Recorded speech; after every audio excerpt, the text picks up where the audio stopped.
Hello दोस्तों, तो आपका स्वागत है दीपक क्लासेस में। तो चलिए आज हम आरआरबी रेलवे सुरक्षा बल आरपीएफ परीक्षा 2019 के एसआई के प्रीवियस ईयर पेपर का एनालिसिस करेंगे, जो यह 1/6/1/2019 के शिफ्ट थर्ड में आया हुआ पेपर है। इसके पहले के जितने भी शिफ्ट था उसका हमने एनालिसिस कर लिया है। तो ये आज हमारा 6/1/2019 के शिफ्ट थर्ड का पार्ट नंबर हमारा फर्स्ट होगा, जिसमें हम 25 क्वेश्चनों का एनालिसिस करेंगे। तो चलिए आज के हम क्वेश्चनों को स्टार्ट करते हैं देरी न करते हुए। आज का देखिए हमारा फर्स्ट क्वेश्चन दिया गया है, कैग सीएजी किन खातों का लेखा परीक्षण करता है। तो इसका हमारा राइट आंसर हो जाएगा ऑप्शन डी, हमारा राइट आंसर हो जाएगा ऑप्शन डी, केंद्र सरकार, राज्य सरकार और वित्तीय सहायता प्राप्त अन्य सरकारी संस्थानों का परीक्षण करता है। चलिए इससे जुड़े कुछ महत्वपूर्ण पॉइंटों के बारे में हम देखें। देखिए दिया गया है, नियंत्रण एवं महालेखक परीक्षक सीएजी जिसे बोला जाता है, संविधान के अनुच्छेद 148 के तहत नियुक्त किया जाता है। नियंत्रक एवं महालेखक परीक्षक संघ प्रत्येक राज्य, संघ प्रशासित प्रदेशों के सरकारों तथा अन्य सरकारी संस्थाओं की प्राप्तियां तथा व्यय का लेखा परीक्षण करता है। भारत के नियंत्रक एवं महालेखक परीक्षक एक स्वतंत्र संस्था के रूप में कार्य करते हैं और इस पर सरकार का नियंत्रण नहीं होता। इनकी नियुक्ति राष्ट्रपति द्वारा की जाती है। नोट: वर्तमान समय में कैग सीएजी हैं गिरीश चंद्र मुर्मू। नेक्स्ट क्वेश्चन की ओर हम बढ़ें। देखिए हमारा नेक्स्ट क्वेश्चन दिया गया है, अगला क्वेश्चन हमारा देखिए दिया गया है, विश्व प्रसिद्ध चार मीनार डॉट डॉट में स्थित है। तो इसका हमारा करेक्ट आंसर होगा ऑप्शन सी, हैदराबाद। इससे जुड़े कुछ महत्वपूर्ण पॉइंट देखिए, विश्व प्रसिद्ध चार मीनार हैदराबाद में स्थित है।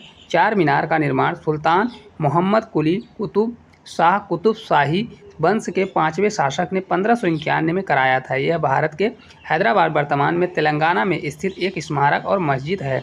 यह विश्व स्तर पर हैदराबाद प्रतीक के रूप में जाना जाता है और भारत में सबसे अधिक मान्यता प्राप्त संरचनाओं में सूचीबद्ध है। अगले क्वेश्चन की ओर हम बढ़ें। देखिए हमारा नेक्स्ट क्वेश्चन देखिए दिया गया है, तीसरे नंबर का क्वेश्चन है, कंपाउंड माइक्रोस्कोप का कौन सा लेंस वास्तविक, उल्टा और बड़ा प्रतिबिंब बनाता है। तो इसका हमारा राइट आंसर होगा ऑप्शन ए, ऑब्जेक्टिव। इससे जुड़े तथ्य देखिए, कंपाउंड माइक्रोस्कोप का ऑब्जेक्टिव लेंस वास्तविक, उल्टा और बड़ा प्रतिबिंब बनाता है। नोट में देखिए, एक संयुक्त सूक्ष्मदर्शी दो लेंसों का उपयोग करता है, अदृश्य लेंस और नेत्रक लेंस। अगले क्वेश्चन की ओर हम बढ़ें। नेक्स्ट क्वेश्चन देखिए हमारा दिया गया है, क्वेश्चन है, प्रसिद्ध कृषि आंदोलन तेभागा किस प्रांत में हुआ था। तो इसका हमारा राइट आंसर हो जाएगा ऑप्शन ए, बंगाल। इससे जुड़े कुछ महत्वपूर्ण पॉइंटों के बारे में हम देखें। किसान आंदोलन में 1946-47 ईस्वी का बंगाल का तेभागा आंदोलन सर्वाधिक सशक्त आंदोलन था, जिसमें किसानों ने फ्लाइड कमीशन की सिफारिश के अनुसार लगान की दर घटाकर 43 करने के लिए संघर्ष शुरू किया था। यह आंदोलन जोतदारों के विरुद्ध बटाईदारों का आंदोलन था। आंदोलन का नेतृत्व अखिल भारतीय किसान सभा सीपीआई की किसान शाखा ने किया था। अगले क्वेश्चन की ओर हम बढ़ें। नेक्स्ट क्वेश्चन की हम बात करें। देखिए दिया गया है, निम्नलिखित शहरों में से कौन सा उत्तर पूर्वी भारत का प्रवेश द्वार कहा जाता है। तो इसका हमारा राइट आंसर होगा ऑप्शन सी, गुवाहाटी। इससे जुड़े तथ्य देखिए, असम के गुवाहाटी शहर को उत्तर पूर्व का प्रवेश द्वार कहा जाता है और यह उत्तर पूर्व भारत का सबसे बड़ा महानगर है। दिए गए विकल्पों में से कौन सा शीतकालिक ओलंपिक खेलों की श्रेणी के अंतर्गत आता है। तो इसका हमारा राइट आंसर होगा ऑप्शन सी, शॉर्ट ट्रैक। इससे जुड़े कुछ महत्वपूर्ण पॉइंट देखिए दिया गया है। महत्वपूर्ण पॉइंटों की बात करें, दिया गया है, शीतकालिक ओलंपिक खेलों को विंटर ओलंपिक गेम्स भी कहते हैं। यह खेल सर्दियों के समय में खेला जाता है। शीतकालिक ओलंपिक खेल पहली बार 1924 में फ्रांस की राजधानी पेरिस में खेला गया था। उल्लेखनीय है कि शीतकालिक ओलंपिक खेल वर्ष 1992 तक ग्रीष्मकालिक ओलंपिक के साथ खेला जाता था, लेकिन इसके बाद इसे अलग आयोजित किया जाने लगा। विंटर ओलंपिक खेलों में मुख्यतः employer, skating, cross cutting, skiing, curling, figure skating, free style skiing, ice hockey, short track, speed skating, skeleton, ski jumping, snowboarding और स्पीड स्केटिंग खेल जैसे आयोजित किए जाते हैं। अगले क्वेश्चन की ओर हम बढ़ें। नेक्स्ट क्वेश्चन देखिए हमारा दिया गया है, क्वेश्चन है, पंचायतों की शक्तियों, अधिकारों और कर्तव्यों को संविधान की 11वीं अनुसूची में डॉट डॉट द्वारा शामिल किया गया है। तो इसका हमारा राइट आंसर होगा ऑप्शन डी, जो है हमारा इसका करेक्ट आंसर हो जाएगा 73वें संविधान संशोधन अधिनियम द्वारा। इससे जुड़े कुछ महत्वपूर्ण पॉइंट देखिए दिया गया है, पंचायतों की शक्तियों, अधिकारों, कर्तव्यों को संविधान की 11वीं अनुसूची में 73वें संविधान संशोधन अधिनियम द्वारा शामिल किया गया।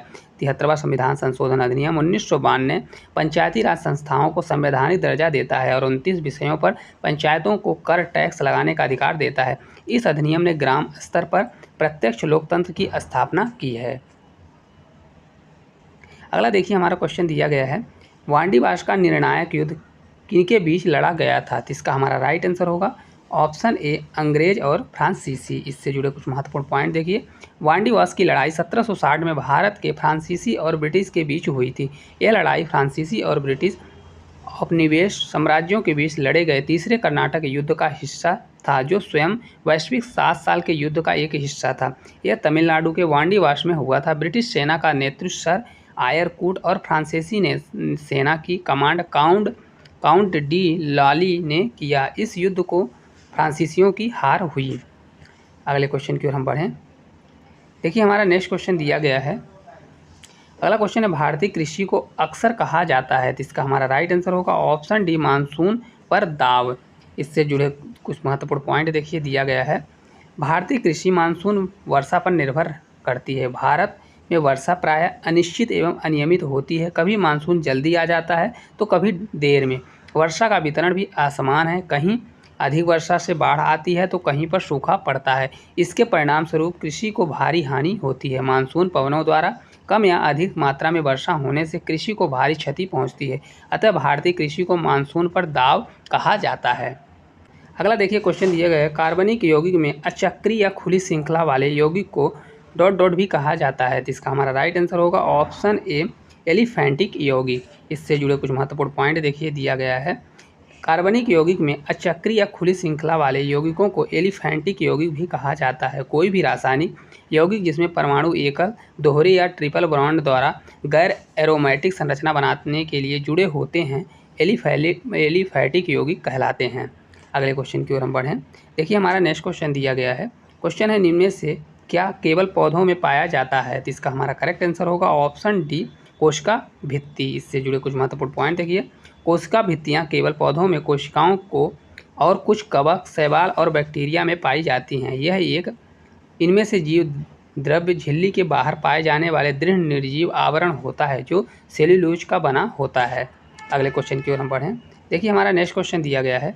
क्वेश्चन है, निम्नलिखित में से कौन सी नदी गंगा की सहायक नदी है? तो इसका हमारा राइट आंसर हो जाएगा ऑप्शन ए, गंडक। इससे जुड़े कुछ महत्वपूर्ण पॉइंट देखिए। हमारा महत्वपूर्ण पॉइंट दिया गया, गंडक नदी गंगा की सहायक नदी है। गंडक नदी हिमालय से निकलने के बाद नेपाल में शालिग्राम नाम से बहती है और मैदानों में पहुंचने के बाद इसे नारायणी उपनाम से जाना जाता है, जो कि काली गंडक और त्रिशूल नदी के जल के साथ सोनपुर के पास गंगा में जाकर मिल जाती है। गंगा की अन्य सहायक नदियां यमुना, रामगंगा, सरयू, कोसी, महानदी, सोन तथा तमसा, जबकि सुबानसिरी और मानस नदी ब्रह्मपुत्र नदी की सहायक नदियाँ हैं तथा जास्कर सिंधु नदी की सहायक नदी है। नेक्स्ट देखिए, हमारा क्वेश्चन दिया गया है, क्योटो प्रोटोकॉल का उद्देश्य है? तो इसका हमारा राइट आंसर होगा option B, green house gas उत्सर्जन को कम करना। इससे जुड़े कुछ महत्वपूर्ण पॉइंट देखिए दिया गया है। क्योटो प्रोटोकॉल एक अंतर्राष्ट्रीय संधि है जो 1992 में जलवायु परिवर्तन पर संयुक्त राष्ट्र फ्रेमवर्क कन्वेंशन UNFCCC के तहत जापान में हुआ था। इसका लक्ष्य उद्देश्य अंतर्राष्ट्रीय स्तर पर उचित उत्सर्जन में कमी के लक्ष्य को निर्धारित करके ग्रीन हाउस गैसों के उत्सर्जन को कम करना है। अगले क्वेश्चन की ओर हम बढ़ें। देखिए, हमारा अगला क्वेश्चन देखिए दिया गया है, राष्ट्रीय राजमार्ग 1 दिल्ली से ... तक जाता है। तो इसका हमारा करेक्ट आंसर होगा ऑप्शन डी, अमृतसर। इससे जुड़े कुछ महत्वपूर्ण पॉइंट देखिए। महत्वपूर्ण पॉइंटों की बात करें, दिया गया राष्ट्रीय जलमार्ग 1 दिल्ली से अमृतसर तक जाता है। राष्ट्रीय राजमार्ग 1 भारत के सबसे पुराने और सबसे प्रमुख राष्ट्रीय राजमार्गों में से एक है, जो नई दिल्ली को पाकिस्तान से जोड़ता है। राष्ट्रीय राजमार्ग फर्स्ट को शेरशाह सूरी मार्ग के नाम से भी जाना जाता है। बाद में अंग्रेजों के समय यह ग्रैंड ट्रंक रोड का हिस्सा था। दक्षिण में इस राजमार्ग के विस्तार को NH2 कहा जाता है। अटारी के बाद यह अमृतसर, जालंधर, फगवाड़ा, लुधियाना, राजपुरा, अम्बाला, कुरुक्षेत्र, कसाल, पानीपत, सोनीपत, कुंडली से होते हुए अंत में दिल्ली पहुंचता है। अगला देखिए, हमारा क्वेश्चन दिया गया है, केंद्र और राज्यों के संबंधों के निर्धारण के लिए बने दूसरे आयोग की अध्यक्षता किसने की? इसका हमारा राइट आंसर हो जाएगा ऑप्शन ए, MM पुंछी। इससे जुड़े कुछ महत्वपूर्ण पॉइंट देखिए। केंद्र सरकार राज्य संबंधों के नए मुद्दों को देखने के लिए 27 अप्रैल 2007 में भारत के पूर्व मुख्य न्यायमूर्ति मदन मोहन पुंछी की अध्यक्षता में भारत सरकार द्वारा पुंछी आयोग का गठन किया गया। इस समिति का गठन भारत की राजनीतिक और अर्थव्यवस्था में परिवर्तनों को ध्यान में रखते हुए किया गया था, क्योंकि सरकारियां आयोग में आखिरी बार 2 दशक पहले केंद्र राज्य संबंधों और राज्यपालों की भूमिका सहित सभी क्षेत्रों की शक्तियों और जिम्मेदारियों के संबंध में न्यायालयों की विभिन्न घोषणाओं की जांच और समीक्षा की थी। अगले क्वेश्चन की ओर हम बढ़ें। देखिए अगला हमारा क्वेश्चन दिया गया है, मेडेन ओवर किस खेल से संबंधित है? तो इसका हमारा राइट आंसर होगा ऑप्शन बी क्रिकेट। इससे जुड़े तथ्य देखिए, मेडेन ओवर क्रिकेट से संबंधित है। क्रिकेट में एक ओवर में बल्लेबाज की ओर गेंद को 6 बार फेंकना वैध है तथा मेडन ओवर में कोई भी रन नहीं बनता है जिसे गेंदबाज के खिलाफ गिना जा सके, अर्थात केवल लेग बाई के जरिए रन बनाए जा सकते हैं। अगले क्वेश्चन की ओर हम बढ़ें। देखिए अगला हमारा क्वेश्चन दिया गया है, नेक्स्ट क्वेश्चन हमारा है, निम्नलिखित व्यक्तियों में से कौन दौड़ प्रतियोगिता से नहीं जुड़ा है? तो इसका हमारा राइट आंसर होगा ऑप्शन सी पंकज आडवाणी। इससे जुड़े तथ्य देखिए, पंकज आडवाणी दौड़ प्रतियोगिता से संबंधित नहीं है, ये बिलियर्ड्स और स्कूनर से संबंधित है, जबकि उसेन बोल्ट, पीटी ऊषा और हिमा दास भारत दौड़ प्रतियोगिता से जुड़े हुए हैं। अगले क्वेश्चन की ओर हम बढ़ें। देखिए हमारा नेक्स्ट क्वेश्चन दिया गया है, काम करने अथवा ऊर्जा स्थानांतरण की दर को क्या कहा जाता है? तो इसका हमारा राइट आंसर होगा शक्ति। इससे जुड़े तथ्य देखिए, काम करने अथवा ऊर्जा स्थानांतरण की दर को शक्ति कहा जाता है। शक्ति इक्वल होता है कार्य अपान समय, इक्वल होता है बल अपान विस्थापन। इसकी एसआई इकाई वाट होती है, वाट जूल प्रति सेकंड है। अगले क्वेश्चन की ओर हम बढ़ें। देखिए हमारा नेक्स्ट क्वेश्चन दिया गया है, नेक्स्ट क्वेश्चन 19वें नंबर का है, विद्युत और चुंबकीय क्षेत्र द्वारा त्वरण के अंतर्गत विद्युत आवेशित कणों को डॉट डॉट के रूप में प्रेषित किया जाता है। तो इसका हमारा राइट आंसर होगा ऑप्शन बी विद्युत चुंबकीय विकिरण। इससे जुड़े तथ्य देखिए, विद्युत और चुंबकीय क्षेत्र द्वारा त्वरण के अंतर्गत विद्युत आवेशित कणों को विद्युत चुंबकीय विकिरण के रूप में प्रेषित किया जाता है। विद्युत चुंबकीय विकिरण एक प्रकार की ऊर्जा जो अंतरिक्ष में असीमित वेग से संचारित होती है। अगले क्वेश्चन की ओर हम बढ़ें। देखिए हमारा नेक्स्ट क्वेश्चन दिया गया है, नेक्स्ट हमारा क्वेश्चन है, राज्य के नीति निर्देशक सिद्धांतों में संशोधन निम्नलिखित में से किस बहुमत के आधार पर किया जाता है? तो इसका हमारा राइट आंसर होगा ऑप्शन बी संसद के विशेष बहुमत। इससे जुड़े तथ्य देखिए, राज्य के नीति निर्देशक सिद्धांत जिसे डीपीएसपी में संशोधन संसद के दोनों सदनों के विशेष बहुमत के आधार पर किया जाता है। भारतीय संविधान में विभिन्न अनुच्छेदों के तहत 4 प्रकार के विशेष बहुमत का उल्लेख है। वे इस प्रकार हैं, अनुच्छेद 61 के तहत, अनुच्छेद 249 के तहत, अनुच्छेद 368 के तहत, अनुच्छेद 368 के तहत विशेष बहुमत प्लस साधारण बहुमत द्वारा 50% राज्य अनुसमर्थन है। अगले क्वेश्चन की ओर हम बढ़ें। देखिए हमारा नेक्स्ट क्वेश्चन दिया गया है, नेक्स्ट क्वेश्चन है कि किसी पदार्थ के अपने दर्पण प्रतिबिंब पर अति संवेदनशील न होने का गुण क्या कहलाता है? तो इसका हमारा राइट आंसर होगा ऑप्शन सी चिरैलिटी। इससे जुड़े तथ्य देखिए, किसी भी पदार्थ के अपने दर्पण प्रतिबिंब पर अति संवेदनशीलता न होने का गुण चिरैलिटी कहलाता है। अतः असिमेट्री, सिमेट्री तथा अचिरैलिटी इसमें भिन्न है या इससे संबंधित नहीं है। अगले क्वेश्चन की ओर हम बढ़ें। देखिए हमारा नेक्स्ट क्वेश्चन दिया गया है, ब्रीडिंग की वह कौन सी प्रक्रिया है जिसके द्वारा उच्च विटामिन अथवा प्रोटीन और अत्यधिक वर्षा वाली फसलें उगाई जाती हैं? तो इसका हमारा करेक्ट आंसर हो जाएगा ऑप्शन सी बायोफोर्टिफिकेशन। इससे जुड़े तथ्य देखिए, महत्वपूर्ण तथ्य के बारे में बात करें, देखिए दिया गया है, ब्रीडिंग बायोफोर्टिफिकेशन वह प्रक्रिया है जिसके द्वारा उच्च विटामिन अथवा प्रोटीन अत्यधिक वर्षा वाली फसलें उगाई जाती हैं। उदाहरण के लिए वर्ष 2000 में मक्का की अन्य किस्मों की तुलना में ट्रिप्टोफैन और लाइसिन जैसे एमिनो अम्ल की दुगनी मात्रा के साथ मक्का को विकसित किया गया था। अगले क्वेश्चन की ओर हम बढ़ें। देखिए हमारा नेक्स्ट क्वेश्चन दिया गया है, क्वेश्चन है, राज्य मंत्रियों की शपथ या प्रशासन संविधान की किस अनुसूची के अंतर्गत आता है? तो इसका हमारा राइट आंसर होगा ऑप्शन डी तीसरी अनुसूची। इससे जुड़े तथ्य देखिए, राज्य मंत्रियों की शपथ या प्रशासन भारतीय संविधान की तीसरी अनुसूची के अंतर्गत आता है। तीसरी अनुसूची में संघ के मंत्रियों, राज्य के मंत्रियों, संसद के सदस्यों, सर्वोच्च न्यायालय और उच्च न्यायालयों के मुख्य न्यायाधीशों आदि के लिए शपथ का प्रावधान है। अगले क्वेश्चन की ओर हम बढ़ें। देखिए हमारा नेक्स्ट क्वेश्चन दिया गया है, हाइड्रोलिक तनाव और उससे संबंधित आयनिक तनाव के अनुपात को डॉट डॉट कहा जाता है। तो इसका हमारा राइट आंसर होगा ऑप्शन बी आयतन प्रत्यास्था मापांक। इससे जुड़े तथ्य देखिए, हाइड्रोलिक तनाव और उससे संबंधित आयनिक तनाव के अनुपात को आयतन प्रत्यास्था मापांक कहा जाता है।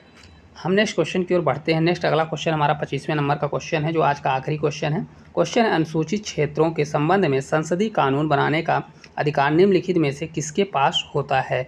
इसका हमारा राइट आंसर होगा ऑप्शन सी, राज्यपाल। इससे जुड़े तथ्य देखिए, अनुसूचित क्षेत्रों के संबंध में संसदीय कानून बनाने का अधिकार अनुसूचित क्षेत्रों की शांति और सुशासन के लिए राज्यपाल के पास होता है। भारतीय संविधान के अनुच्छेद 244 फर्स्ट और 244 सेकंड में अनुसूचित क्षेत्रों के संबंध में प्रावधान किए गए हैं।